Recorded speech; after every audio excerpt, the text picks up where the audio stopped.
Ивановна, мне 61 год, я медик по профессии, я инвалид второй группы, и считаю, что моя инвалидность – это следствие того, что я, будучи врачом, просто катастрофически залечила себя химическими средствами,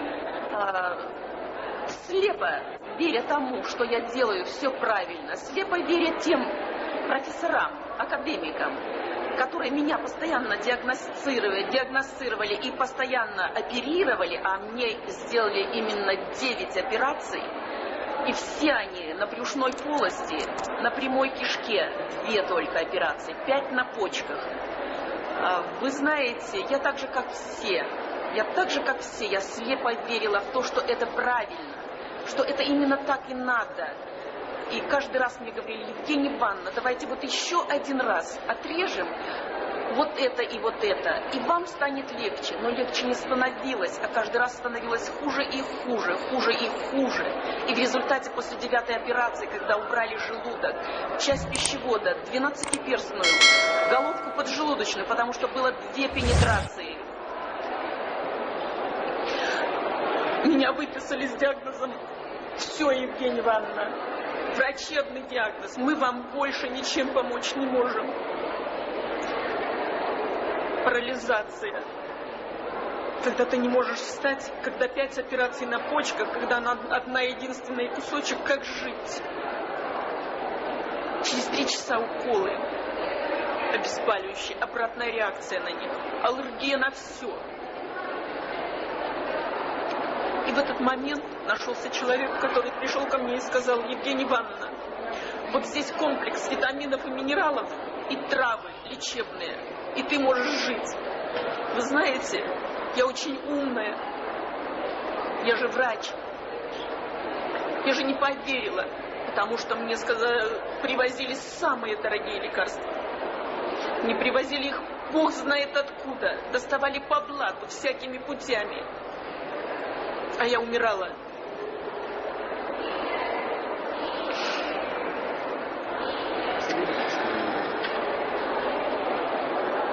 И тогда человек сказал: Евгения Ивановна, у вас был шанс остаться живой. Я не знаю, уйдете вы от своих проблем или нет, но вы останетесь живой. И вы им не воспользовались. И мне стало страшно, потому что в голове промелькнула мысль: а вдруг то, что говорит эта женщина, и в самом деле правда.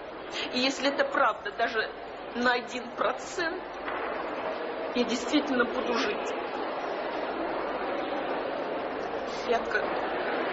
Сегодня я уже обучилась в Московской медицинской академии имени Сеченова, институт питания.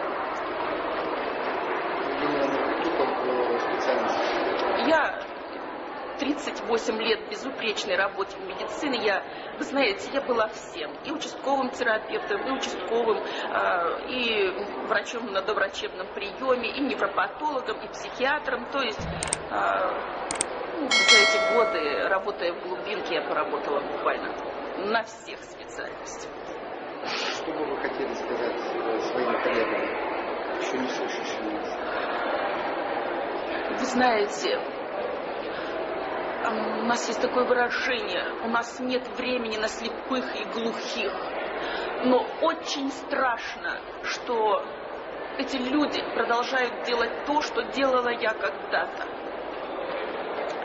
Очень страшно, что мы все хором, вся медицина, губим здоровье людей. Аптеки нужны, врачи нужны, но они нужны в экстремальной ситуации, когда действительно невозможно не отрезать, хотя массу операций можно было бы и не делать. Когда можно не применить антибиотики, обойдясь какими-то другими средствами, но мы так горды, мы такие закомплексованные, мы такие самовлюбленные, я врач. И мы назначаем, и назначаем, и назначаем эти химические препараты, которым 70 лет, но которые за 70 лет еще никогда никого не вылечили. И сами мрем, как мухи, и не делаем выводов. Это страшно.